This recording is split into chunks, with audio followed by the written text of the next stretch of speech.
Mount Pleasant Road Primary School underwent a huge renovation recently with the emphasis on bringing out the creativity in the children, utilising bricks in the build. Let's go see what they did.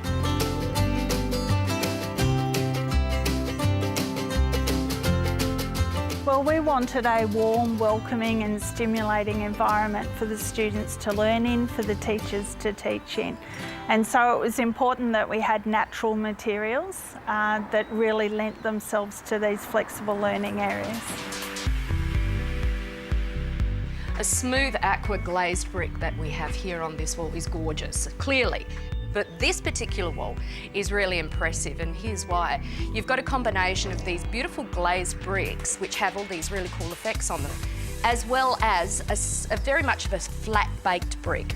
And what that does is, in the pattern that it's been laid in, it gives, on a certain angle, this really cool pixelated effect. So when kids look at it, they see pictures, you know, it just enhances their imagination.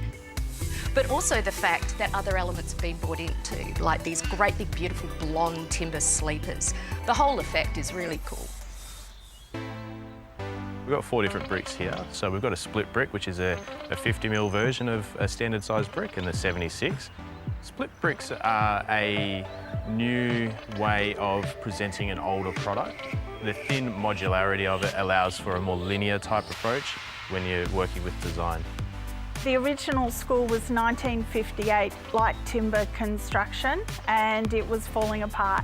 And we were not able to teach 21st century education in the buildings that we had. So it was important in the design brief that we had natural materials, that we had a modern aesthetic, but we didn't want anything that dated either. So we were really happy with the architect's choice. As you can see in the lower sections of the design, there's a darker mortar, and it actually sort of grounds the product, whereas using a lighter mortar on the lighter feature type items, it's actually been able to lift that product and makes it the hero piece.